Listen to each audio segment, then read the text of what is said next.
Mic check. Ooh, okay. We're live. Another podcast, another day, another dollar. It is beautiful down here in southern Florida, in Boca Raton. It's like 85 and sunny, and that's one thing I do like about Florida. I do like. I do love the weather. It's awesome weather down here. Um, Nothing short of spectacular almost every single day. I mean, during the winter, you'll get a few times where it's really, really cold. Well, respectively cold for Florida.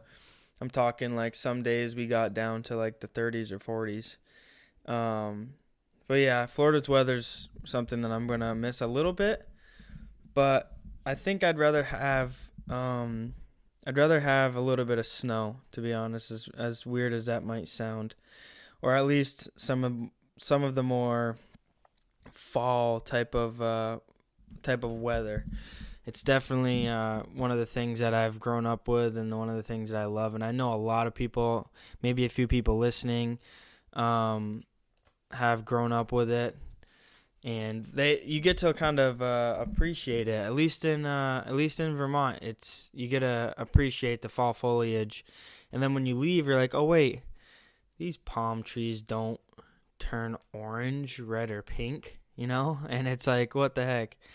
And so you kind of go around, and you kind of develop a little bit of, I guess you kind of miss it a little bit. Um, excuse me.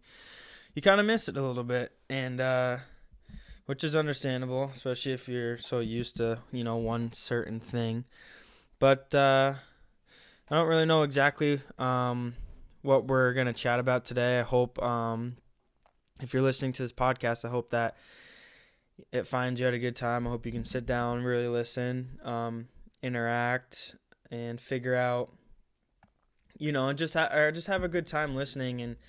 And I hope that you can relate to some things that I'm going to talk about. And I hope that it's a great fit for you. If you like this podcast, I please encourage you to share it with your friends. I want to grow. If I can see growth and improvement, which I hope to see, I'm gonna definitely start creating better and better content. It's just gonna keep getting better. This is only my third podcast, and I'm still learning. I'm still kind of figuring out what people want to talk about, what they like to listen to, and for me, at least the last couple podcasts, the first one was pretty good in terms of diversity.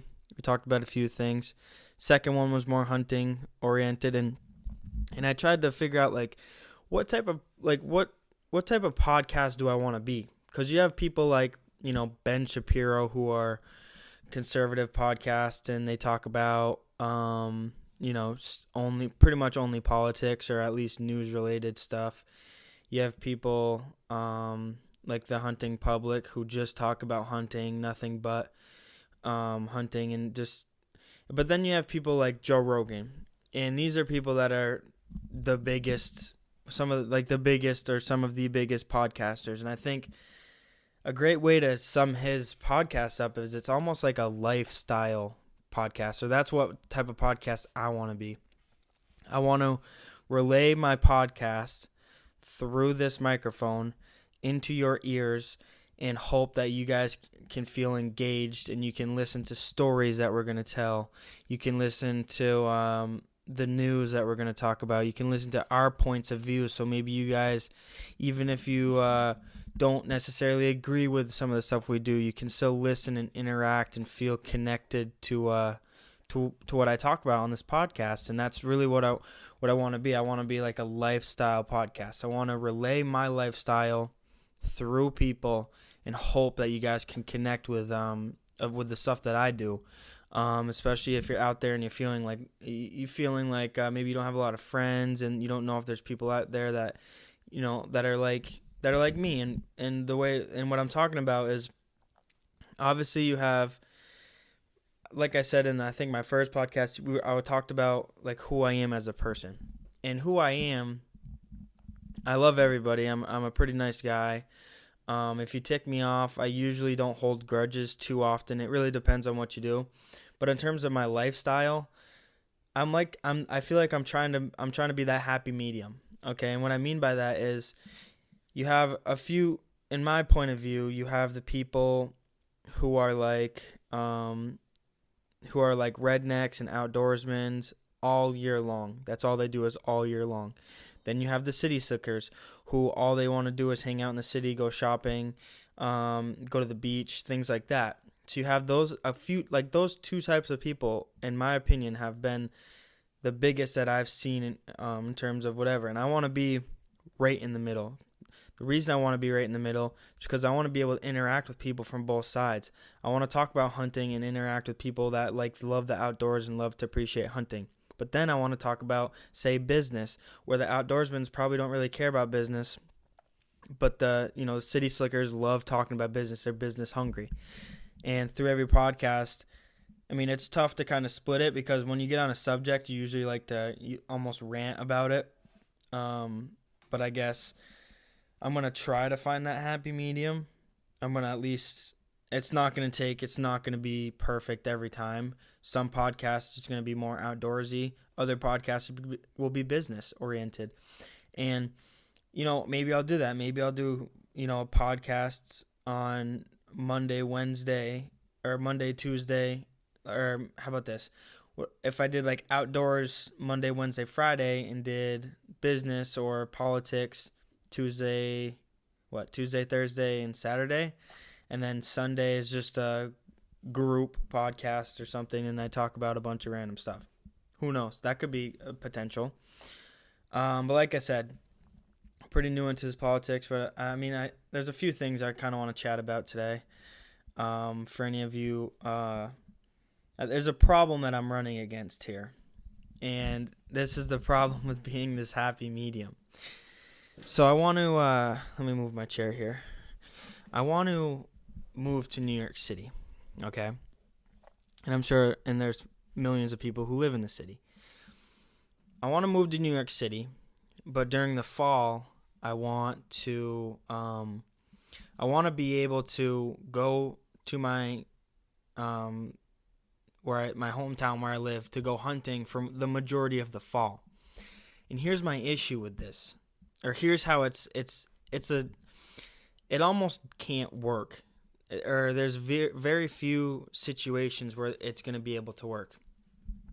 So my plan, and I don't even know if this is going to happen, but for right now, especially with getting into hunting and everything, my plan is to move up to New York City with my girlfriend, and I needed some type of job that will allow me to either work from home for the days that I go up to hunt, or that'll let me take that much time off.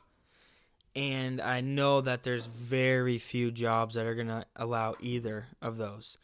And for my qualifications, I don't think that I'm going to be able to work from home necessarily, because granted, there are hundreds of entry-level work-from-home jobs. But even some of them, I don't even have the proper experience. I don't even know what I'm doing and or whatever. So it's going to be extremely hard for me to be able to take that much time off, because my plan is I want to go up. And like I said, I don't know if this is going to happen. So people are listening. I don't know if this is going to happen necessarily, but this is what I would like to see happen. I want to go up. I'm going to be in the city. And I want to go up to Vermont, where I live, to hunt for a couple weeks during bow season. So take like 2 or 3 weeks off, go up there, hunt, then come down for a week, because at the end of bow season, there's a week of no hunting before rifle season starts. So I'll come back down to New York City, work for that week, go back up for rifle season, which is 2 weeks, then come down for, I think, 1 more week, and then go back up for muzzleloader.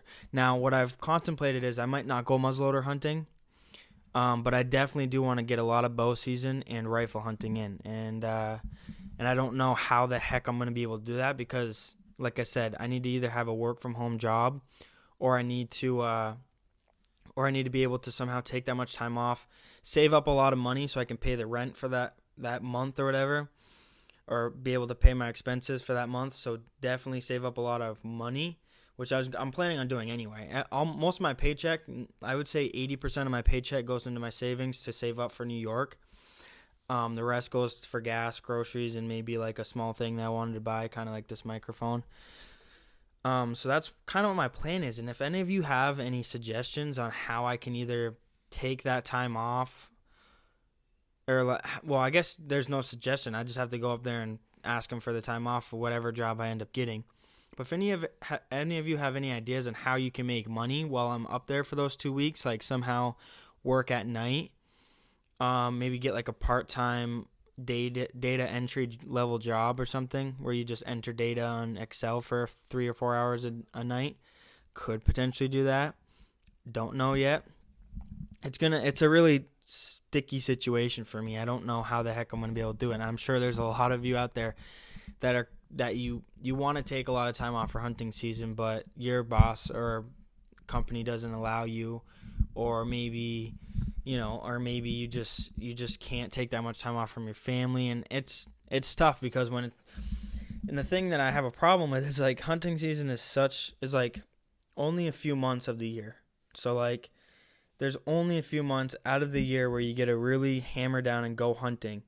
And the fact that it's so hard to get time off is something that's kind of irritating for me, and I know a lot of you out there.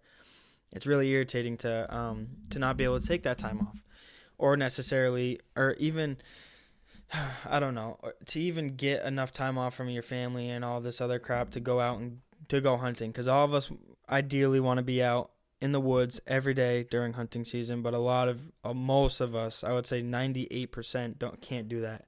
The only 2% are people that are retired, and they've already worked through that time. So I don't know. I was thinking maybe if I somehow start a business within the next 7-8 months, maybe if that builds enough money, I can maybe go up and have enough time to take off but still be working on my business. I don't know. But my current trade right now, or what I've been into, and I'm 20, so I guess I'm a millennial. I don't know. My current trade right now is a social media marketer, and it's a very popular trade, or I say trade, but it's a very popular job, I guess, for us young people, because we know how to navigate social media. We know how to do all that stuff. So what I do is I've had a few jobs marketing with social media, and for me, it's relatively easy. I know how to get on social media. I know how to find the right target audiences. I know how to formulate some ads and run ads, paid promotions. I know how to do all that. And that was one thing that I could potentially do.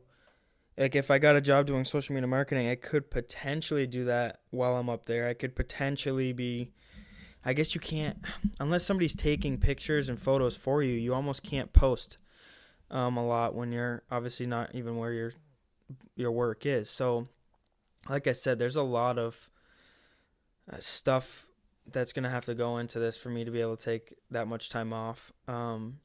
Another option I was considering was maybe I know jobs that are less high paying, like a grocery store job, or like I don't know, like a general store, like a gas station. They're more apt to let you take that much time off because their company isn't big, and they don't necessarily they necessarily are in need of so much help that they can't really tell you what you can and can't do. You can just kind of take it off, I guess. So I was considering maybe getting a type of that, or a job that's similar to that, like a convenience store or something, and just saying, hey, look, I'm going to work for you full time, but during this week, these 4 or 5 weeks, or I would say it's probably going to be about 4 or 5 weeks, I'm going to be in and out of Vermont. And the good thing is that I'm not going to be one continuous 1 month chunk, which is good, because I don't want that. I want to be able to go up for a couple weeks, come back down for a week, work during that week so I can get money, go back up for the 2 weeks, then come back down for the week, and then depending on if I shoot any deer or how it's going, maybe go back up for muzzleloader. It really depends. And if we get doe permits, because I'm not going to hunt. I don't like hunting muzzleloader. Will hunt muzzleloader, but not.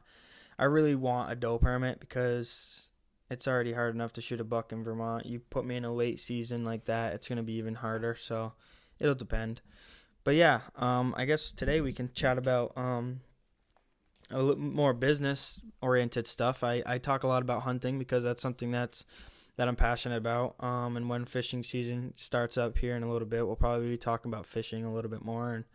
And I'm obviously going to talk about business because I love business. I am a business hungry guy. I want to figure out how the heck I can make millions.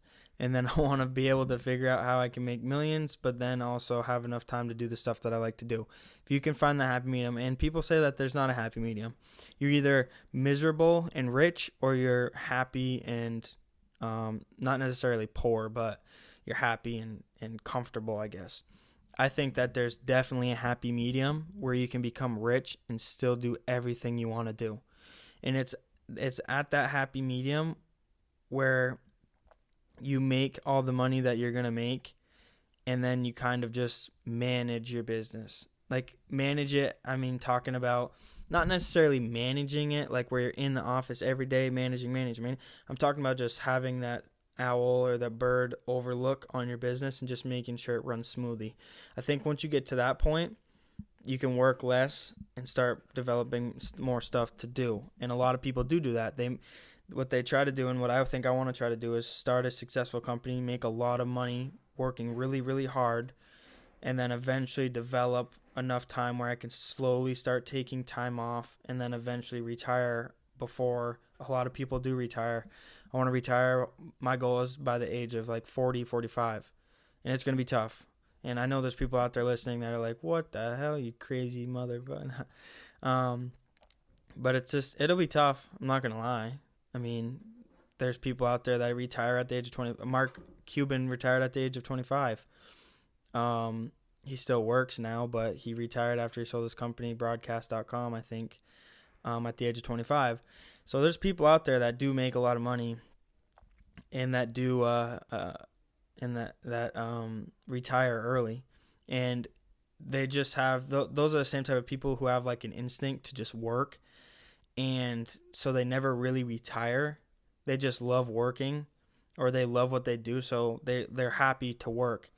And I think that's also something that I'm going to try to strive for. I want to be able to go into work, wake up early, because I'm one of those people where you really have to get me up to go to work in the morning. Like I'm miserable. I'm not a morning person at all. But there are only a few things that you ever can get me up early doing. And a few of them are like hunting's one of them, fishing's one of them, golf is always one of them.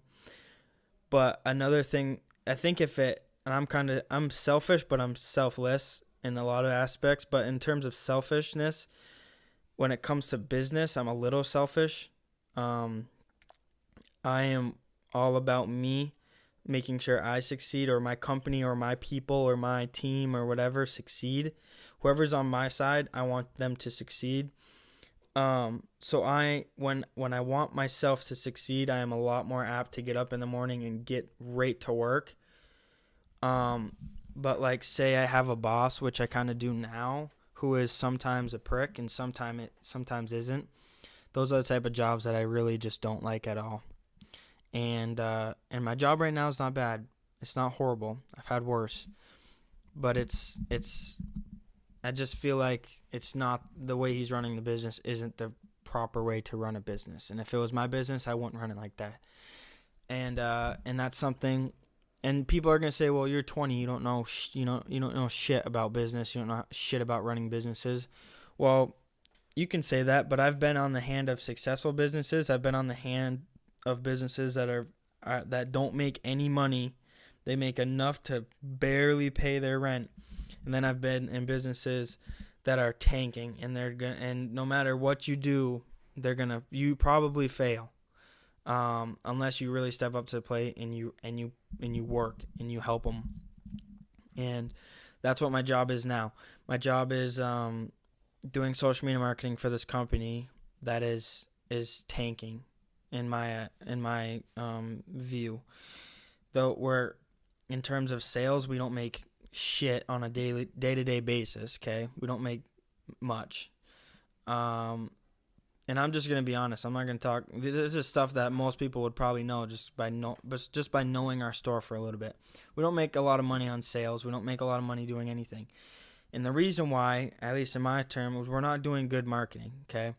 And when you market a company, and you can take this with a grain of salt because I'm only 20, but I mean, I've done extensive research on marketing. I don't know everything. But when you're marketing a company, you need to be able to take at least 20% of your revenue and put that back into your company. That's like the general rule of thumb. If I was running a company and my company was tanking, I would be probably putting in 50 or 60% of my revenue into my business, especially since the business is small and only has 3 employees. So paying your employees is just a small part of what your revenue takes. So you have a lot of revenue where you can either pocket it or you can put it back in your company and make your company grow. What do you want to do? It's really up to the owner at that point. And the owner now is just pocketing that money. He's not putting it back into, he's not putting it back into the company, at least how you're supposed to be doing it. So I'm having a hard time being able to deal with him. Another thing too is he's one of those bosses who is like his way goes or no. It's either his way or no way. Those are the type of like ignorant people that usually fail at business. When you're starting a company, and this is where that book, How to Win Friends and Influence People, has taught me so much. When you're trying to start a business, you need to be I think optimistic is the word, and you need to be open to everything, because especially if you're new, because you don't know which way is going to fail and you don't know which way is going to succeed. So you need to be able to go in there with an open mind and take every suggestion with like write down every suggestion, because somebody could give you a useless tip, but if you're too ignorant to take that tip and really process it and run your business, then you're going to fail. Your company's going to fail. You can't be ignorant. Tai Lopez said, and I know Tai Lopez is some people think he's a fraud. Some people think he's a good marketer. I think he's a good marketer. I think he's a little bit of both. But he said something like, the ignorance is the key to poverty, and I live by that. I think if you're ignorant and you it's only your way or no way, you're gonna fail. You're gonna fail. That's how business works. You need to be open. You can't be a prick to people. You can be selfish, but to their face, you need to be friends with everybody. That's how successful businesses keep getting successful or being successful, is they're friends with everybody. And I had this one boss where I did marketing with my brother. I don't want to give his name out just because I don't really have permission. But he was the one who kind of got me hooked on this book, How to Win Friends and Influence People by Dave Carnegie. He got me into this, and he said he lives by the book. And at first I'm like, okay, yeah, it's easy to say that you live by the book. It's not really special. I get it. You say you live by the book, but it's one thing to say and one thing to do it. And at that time my brother and I haven't read the book before, so we didn't know what the heck, the book was even about. But my brother ended up reading it and saying it was a good book. And then so this past just a few weeks ago, I got it, and I've been listening to it religiously, and I'm almost done. I think there's 10 chapters. I think 10 or 12, and I think I'm on 8 right now. And I love it. And I think that this book in particular is one of the best books out there that teaches you how to be a genuinely good person, and that definitely correlates when you're running a business. And what I mean by this is, I want to tell you a little story about this business. Is this business that I was marketing, that was another business where they're barely breaking even, so they're not making a profit. Okay. And he hired my brother and I to do social media, and so we did social media for him. And the few months that we were able to do it before we had to go back to college was a success. We had the New England Golf Course Association, Owners Association, where all the owners that own a golf course have to register through this company or through this organization, whatever, when they start a company or start a golf course in the New England part of the country. And they said something like Arrowheads, or that was the golf course or whatever. This golf course is awesome. You know, or they said something. It was they were talking to the group, and they said that their Facebook group, and they said, everybody look at the way this golf course does it. You need to be doing it like this golf course does it. Take a play. They said, quote, take a play out of their playbook, end quote. So anyway, when it gets back to being nice and genuine to people, our videos were always upbeat, nice. We would try to be a little bit funny in some of them. We would try to talk to people, and we want to, if you want to market correctly, you need to be able to interact with your customers, especially on social media. So that means you have to continuously be engaging with people. Otherwise, they're just going to scroll right past it. So, posting videos that people are engaged in, and they laugh and they share. I think our first video got like 7,000 views. And I'm talking, this Facebook page only had like 1,000 people who liked it. Like, clearly we did something where 1,000 people or 7,000 people wanted to see. And that's not viral, but in our town that was viral, because the town the golf course is in is like 10,000. So a lot of people viewed it. But anyway, the owner of this company, this is how I know that quote, ignorance is the key to poverty, is true. And I'm not saying that my boss right now is povered, but I am saying, because of the way he thinks, he's not making as much money as other people who are running similar companies. So I'm going to compare these two bosses. Okay. Both bosses own a few companies. I guess the boss B is the one that I have now. Boss A is the one I used to have. So boss B owns like 3 or 4 companies, a few online stores or whatever. He owns a few companies, so it's not, the store I'm working for now isn't the only one he's relying on for money. Same with boss A. I think he owns more companies, but the one that I worked for wasn't his only one. Okay, so they both own multiple companies. Okay. Boss B is ignorant, which tells me, and I have learned that he lives in like a $400,000 house, $500,000 house. Granted, some people might think that's good money. Me personally, I don't think that's good money. I don't think you're making good money if you live in a $500,000 house. I think that's a little bit above average. You're in the not wealthy, sorry. You're in the upper middle class is what that is. You're in the upper middle class if you own that much. But he's ignorant. So he's stuck in that upper middle class because I think he's ignorant. However, boss A, not ignorant at all. He will talk to you. He will interact with you. He will be engaged in every conversation. He will take what you say, and he will genuinely interact with you. Like, he's just a good person, and he works extremely hard. He is like that. He's an Energizer bunny, is what he is. Works hard, talks to people, interacts with people, is so nice to people. Is just a very good person to work for. He's been my favorite boss yet. And he owns multiple companies, but he lives in a multi-million-dollar house. Okay? So however, in a state that the taxes for a business are incredibly expensive. Like, Vermont is one of the worst states ever to start a business. Ever. They suck because taxes are so high. Even like property tax, state tax, and I think Florida doesn't have state tax, but Vermont does. So you save money just because down here. Everything's also cheaper down here. Anyway, so he lives in a big.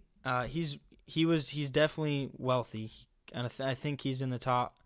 Well, actually, what does it take to be in the top 1%? That's what I want to know. Does it take what type of income? Anyway, he's more wealthy, a lot more wealthy than boss B. And personally, because I know the two, I know it's because of ignorance. I can tell. I know it's because of ignorance and hard work. One boss is not ignorant at all and works his ass off, and he is rich, or he's wealthy. Some people would say he's rich. Others would say he's very wealthy. I would say he's wealthy. You know, I think you're rich when you're making 50 to 100 million. When I think you're wealthy when you're making 3 or 4 million. Boss B is ignorant, doesn't take people's advice, doesn't want to listen to people, doesn't care, and then also on top of that doesn't really work. Okay, and now he's living in a little bit better than average house, which doesn't say much for Florida because, like I said, everything's cheap down here.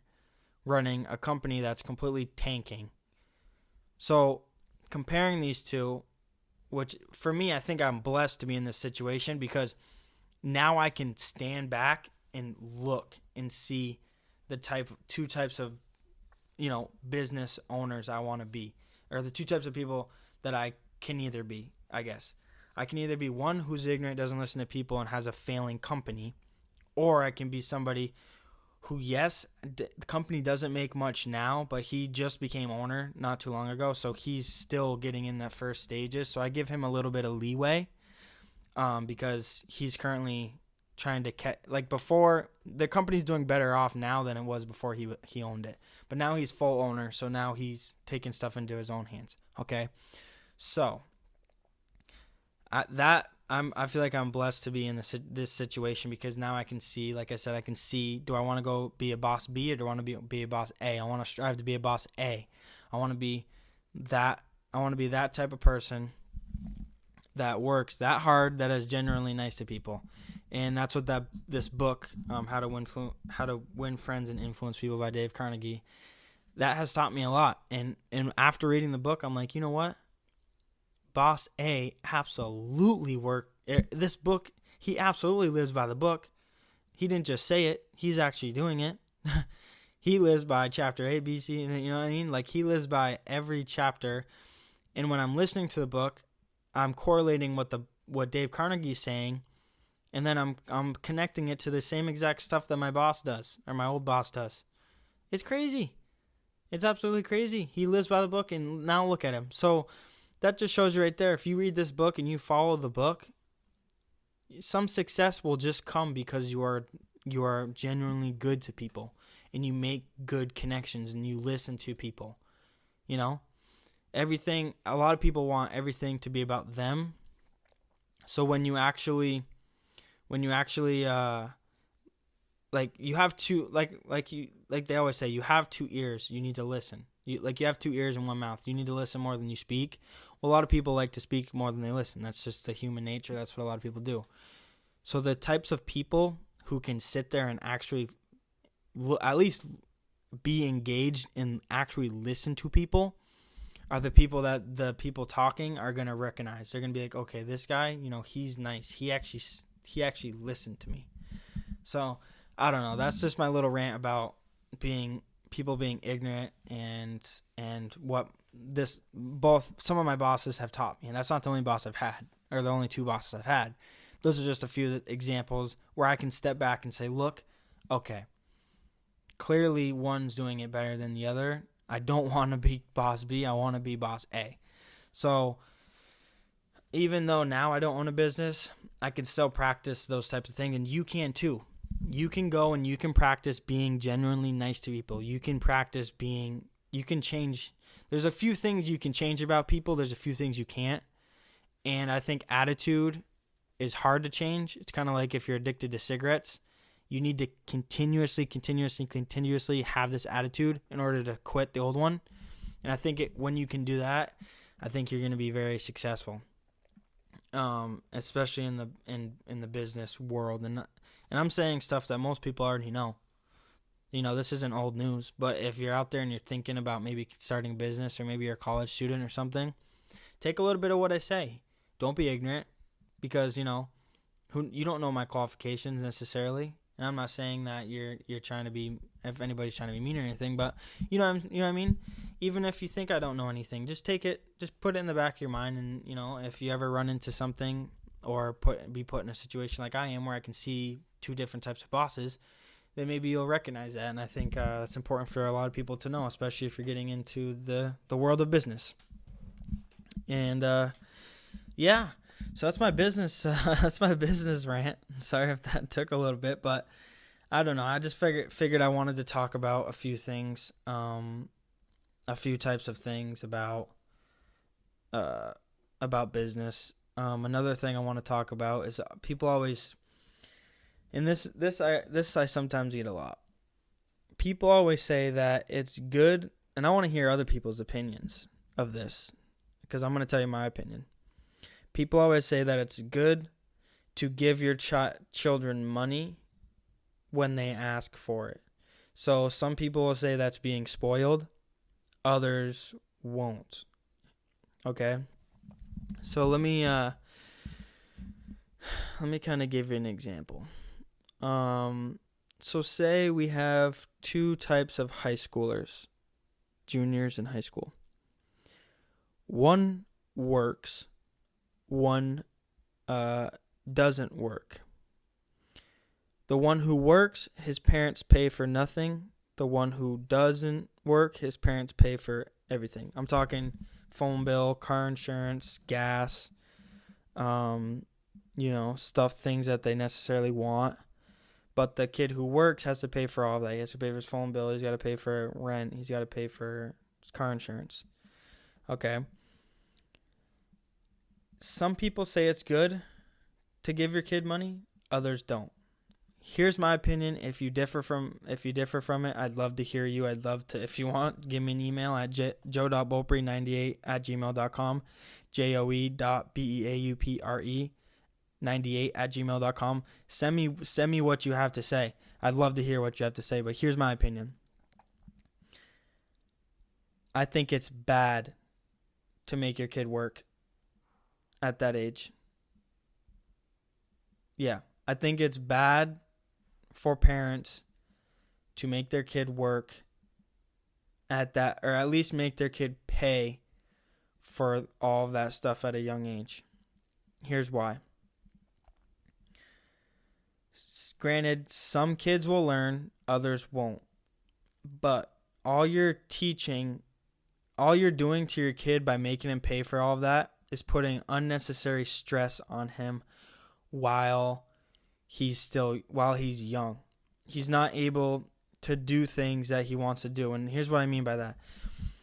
When you put your kid in that situation where he has to continuously make these payments every month, he's worrying too much on that and less about his schoolwork, less about his career, less about what he wants to do, like his schooling, like if he wants to go to college. You're putting too much stress on him at that point in time. When you're 26, 27, yes, you need to work. But when you're, I would say, a junior in high school up until probably a sophomore in college, those 4 years, or actually high school in general, and then up until about sophomore year in college, you shouldn't have to necessarily work. And I think you shouldn't.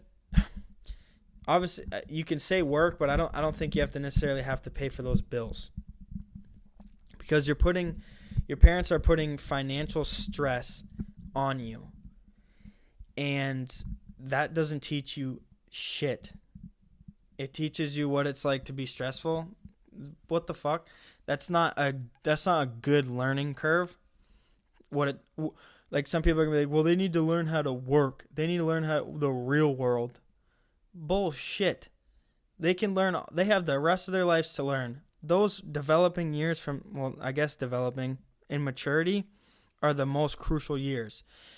And what I mean by that is when your parents are forcing you to pay bills, you have no time to think about anything else.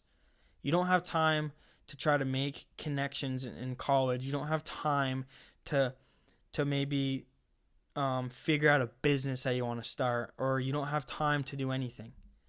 Okay? You only have time to work, and all that does is put you in society like everybody else does. After even if you graduate college, you're still going to be put in that 9 to 5 because that's what you're told to do. In my opinion, and if I ever raise, I hope to raise a kids in 10 or 15 years, I'm going to tell them that I will pay for what they do, but I need them to prove to me that they're working on their careers. What I mean by that is I'm going to provide for them until they show me that they aren't, until they're showing me that they're not using not using that to their advantage.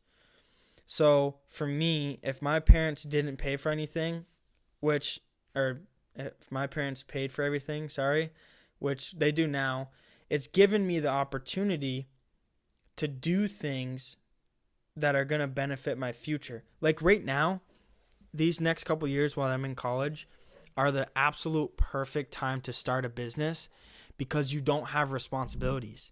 You don't. So if your parents are paying for that right now, it is a perfect time. Yes, you can get a job to save up that money, but once you saved up that money, starting a business in college is the best time to do it because of the fact that you have no responsibilities.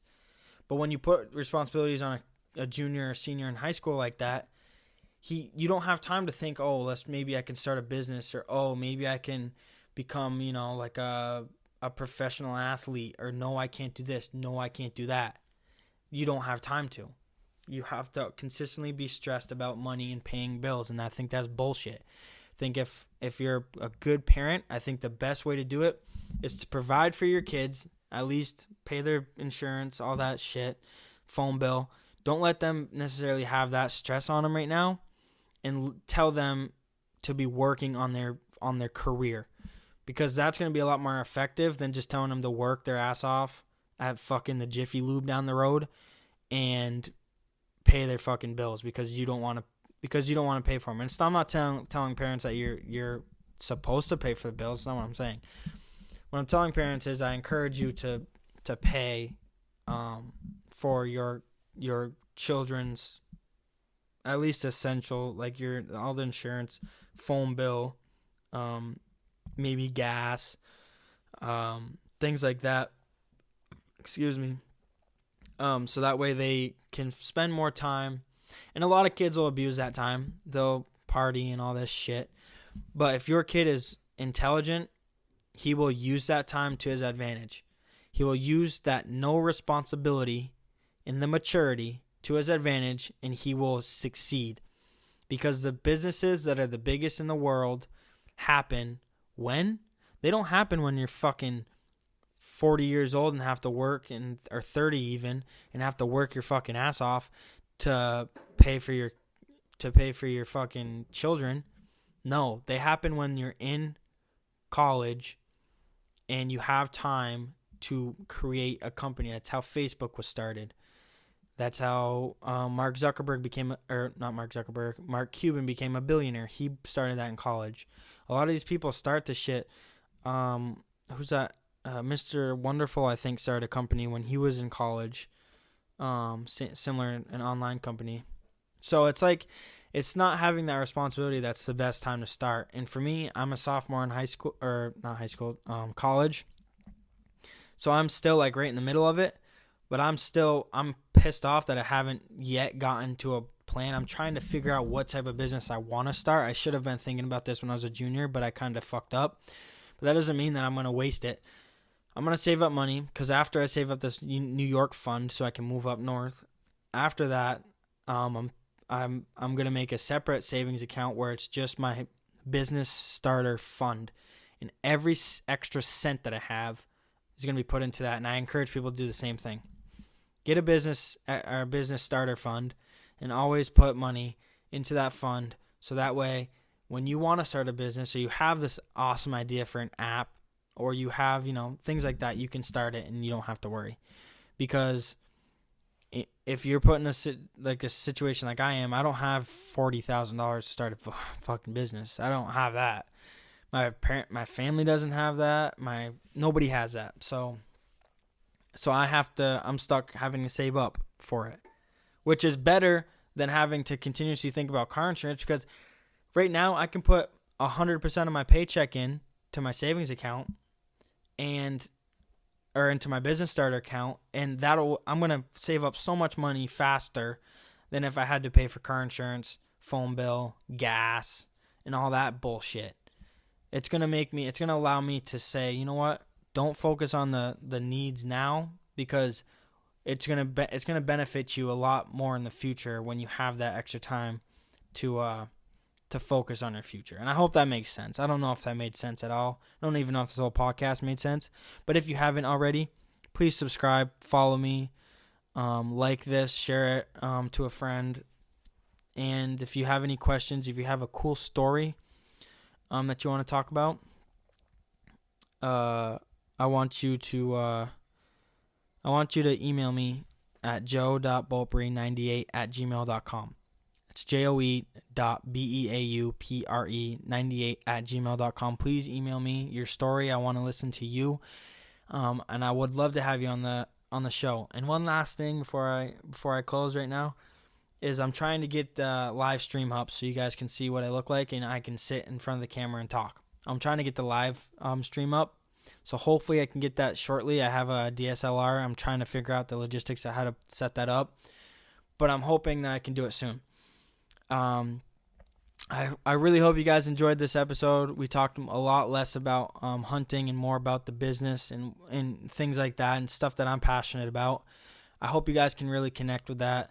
I hope you guys are having a wonderful day. I hope this podcast found you at a good time. I hope this podcast opened your eyes a little bit. I hope you learned.